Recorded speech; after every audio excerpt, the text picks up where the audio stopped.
anyone who works with me knows that I am crazy about Google's NotebookLM. It is a AI powered tool for handling content, and I've used it in a number of different ways. I'm going to switch to my personal account here. It's better to use it with your free Gmail account, because if you use it within a notebook that's in a domain like lucygrayconsulting.com, you can't share it out with people who are not in your domain. So just keep that in mind. Anyway, these are some of the notebooks that I've developed, and there's a huge variety of how I've used these. But recently I read about someone using it for recipes and meal planning, and so I thought I would start one on using some of my recipes that I've collected in another tool called Paprika 3. And Paprika 3 is something that my husband and I started using during the pandemic. This is what it looks like. And it's a recipe organizer. And I can search for recipes and import them into Paprika 3 and then meal plan around it. And it's got a Google custom search built into it, or you can paste in your own links and it will siphon off the information and put it into a recipe format. So for example, here's one. This is what it looks like, and the actual website that it came from looked like this. Okay, so anyway, it's a really, really cool tool. And so I have 1,600 recipes. Some of these are imported from my friend Wes Fryer, who also uses Paprika 3. He's the only other person I know that uses it. It comes, by the way, I think it's available for PCs, but I use it on my Mac, and I use it as an app on my iPhone. So you can see that there's different categories. There's this browser. You can make grocery lists. You can keep a pantry list going.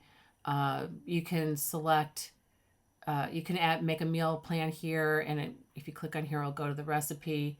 You can also make menus. And then there's pinned recipes, which is new. So anyway, this is Paprika 3. So I was wondering if I could take some of the recipes from here and import them into my notebook. And then I can do even more meal planning with the notebook. So here's a recipe that I really like. So I'm going to go to this one, and I'm going to export it. And here's what I tried to do. I can export this as HTML, and then have another tool like Claude or ChatGPT turn it into a PDF. And that works with bulk stuff. So if you want to do a bunch of recipes at once, that method works, and I'll show you that in a moment. But probably the easiest thing to do is to save this as a PDF. So I'm going to go to print, and I'm going to save it as a PDF.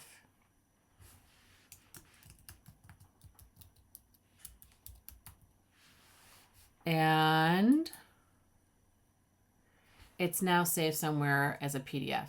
Then I'm going to go to my notebook, and Google Notebook is divided into 3 parts. The left-hand side is where you can upload sources. Typically, I think it's 300. Maybe that's because I have a paid account. Maybe it's 50 if you don't have a paid account. You can add sources from websites, videos, Google Docs, lots of different things.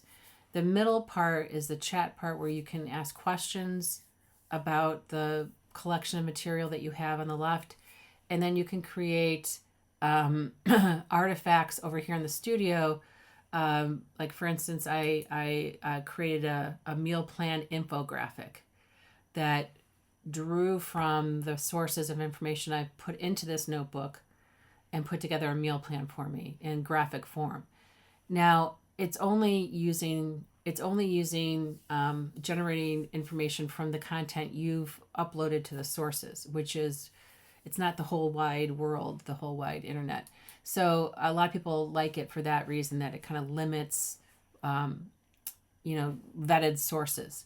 So anyway, here are some of the things that I've generated. I've also generated a video, and I have no idea. I haven't looked at this yet. Let's see. This is a how to do one of the recipes. Welcome to your new favorite weeknight dinner. What you are looking at is a pan of crispy gnocchi, wrapped in a jammy tomato sauce and blanketed under a layer of bubbling mozzarella. The best part? This entire meal comes together in about 25 minutes using just one pan, and we are completely skipping the usual step of boiling the gnocchi first. For this to work, you need 2 packages of shelf-stable or refrigerated gnocchi, cherry tomatoes, fresh mozzarella, butter, garlic, and basil. But the most important element on the counter is your pan. Make sure you have a 12-inch skillet that is 100% oven safe. That means an all-metal handle with absolutely no plastic. Before we start cooking, move your oven rack about 6 inches from the heat source and turn on the broiler. Getting the oven hot right now ensures our dish can move straight from the stovetop to the broiler without losing any of that crucial heat in the pan. Step 1 is the sear. Place. That is crazy. So it generated, I asked, the prompt that I used for this was create a tutorial on how to make one of the recipes in this collection. And this is the one that it chose. And this recipe is actually from the New York Times. It's really good, by the way. And it made a 5-minute tutorial on how to do this. And I'm just overcooking the delicate gnocchi resting underneath. I'm just blown away by that. So that's really cool. Okay, so that's in the studio. It also did some reports that I put together, or that I had generated. And you simply just click on the kind of artifact you want to make. There's some standard types of reports that it will generate, or you can create your own with a custom prompt. And then it also loads some suggestions based on the content that you have up here. So, flavor profile guide, culinary technique primer, technical kitchen manual, and menu development report. And you can go in there and you can customize it. So that's pretty cool. Anyway, you can explore this because the notebook is public, and I'll provide the link in the post that's going to go along with this. So I'm going to add that recipe that I just exported. And this is where I go. I can do a website, I can do a video. So cooking videos would be great in here. I'm going to upload the file. There's my PDF, casserole.pdf. I think that's what I made. And now it's putting my resource here. So it's all here. All my favorite resources are here, and I can ask questions of it. Which recipes are best for a quick white read? It gives me prompts if I want to use these, or I can put my own prompt in as well. So if you want to do bulk stuff, if you want to take a bulk export from Paprika, this is how I did it. And it's not too complicated if you're comfortable with some of these tools. So what I did was, I went to, here are my recipes. I went to File and Export. And I exported just my favorites. Or I could export a particular category. If you do all of them, like I have 1,600 recipes in here, it's going to be too much for this. You kind of have to do it in batches. So I'm going to click on favorites, which narrows it. I'm going to make sure that it's in HTML format. And I'm going to call this trial export, just so we know what the name of the file is. And I export it. Okay. And it took those 40 recipes and put it into my downloads folder. So there is all the recipes in HTML format here. Okay. So what I'm going to do next is I'm going to go to Claude, and I'm using Claude Cowork. And I first asked Claude how I should go about doing this in general, and this is the methodology that it suggested and I've been using.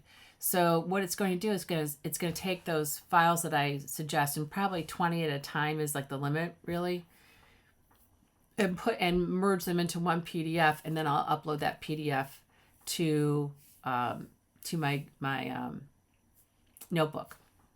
So I'm going to here I'm going to type in, here are some more recipes, which actually are probably repeats. So Claude may tell me that. I'm going to add my files. I'm going to go to downloads, trial export, recipes, and I can select maybe 20 of these. So I'm going to click on a couple of these. I'm not going to do all of them. And I've already imported these in, so it's going to tell me that it's a repeat, that they're duplicates. But what it does, I'll show you what it did for me earlier. It takes these. So in this case, it took these recipes, the chicken cashew, the cheesy croissant casserole, all those, and put it into a PDF. And there's the PDF. I save the PDF. And then I'm not going to save it because I already have it saved. Then I go to my notebook and sources, and I upload that PDF. So here are the PDFs I uploaded earlier. Okay. So you can do that. So basically the trick here is to export things in batches and upload them, 20 at a time. You can either do individual exports of PDFs or turn those HTML links into one big PDF with the directions I've just given you. The other thing is, if you want to put in, I'm trying to think what websites I like. Eating Well is one place where I've gotten a lot of recipes. Take the link, go back to your notebook. If I can find it, here it is. Add a source. You can paste in a bunch of links if you want to do it. And now the Eating Well website will be one of the sources. Now, sometimes what you're going to see, my impression is that if the website is too big or they've done something technically, I don't know. I don't know why it does this. If you get this red thing in here, that source is not going to work. So you have to be careful. Maybe if I go to one particular recipe, it will work. So let's see. I'll go to this one, view recipe. I'll take the link to this and I'll put it into my notebook. I could actually probably just bypass Paprika 3 altogether now. I'm going to add source, go to websites, paste in the link to that particular recipe. Let's see if it lets me do that. Nope, it doesn't. So you want to find a site that's going to be somewhat friendly. I don't think like the New York Times or something like that's going to work. Let's see. Let's try another one. So this is why actually maybe using Paprika 3 first is the way to go, and kind of find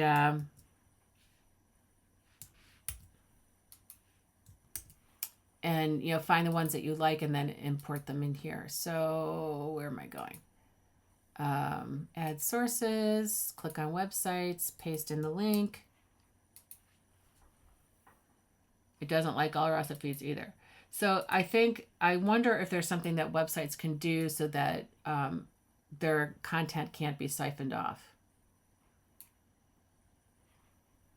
So you may run into it. Now, let's see if we go to YouTube and we search for recipes. Let's do America's test kitchen and see what comes up.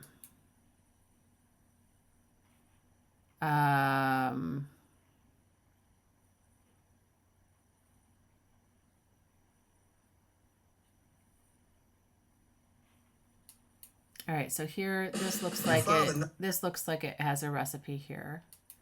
I'm going to grab the link. I'm going to go back to my notebook. Let's see if this works. Paste in the link, insert, and it likes that. Okay, so that source is now in here as one of the things that can be used in the answers to the queries that I put in here and in the studio. I'm trying to think what else is important to tell you here, but just know that Paprika 3 is great for keeping your recipes, particularly on the fly. It doesn't let you export everything as a PDF. You can do individual recipes as a PDF and print it as a PDF, or you can export the file as HTML. It doesn't let you do a direct export to PDF. That's the step one, is to get your recipes where you in a PDF format somehow, either individually or bulk, by exporting the HTML files and converting them in something like Claude. Once you have the PDFs, then you can go to your notebook and sources and upload the PDFs, and you can go from there. The last thing I'll share about Google Notebook is there's also built-in search. So you can say, I want to do fast research, which will take not very long, or deep research on a particular topic. So I can type in, let's say I want vegan recipe. No, I don't want vegan recipes. I want paleo friendly recipes, something like that. And I'm going to do fast research, so it won't take 3 years. And it's going to return probably 10 links of things that I might want to incorporate. And I can import. So it gave me 7 sources. It gave me 10. I can import them directly, or I can view them and take a look and see if these are ones that I want to, that I think are worthy of inclusion in my notebook. So these are looking like good resources in general.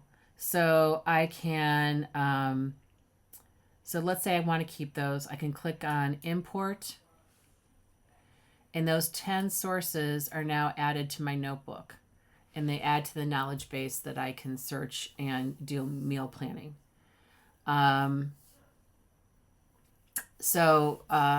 Anyway, have fun, explore this. I think you need a Google account to join my notebook.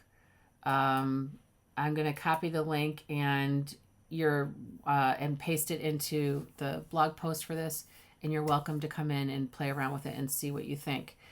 And thanks for listening.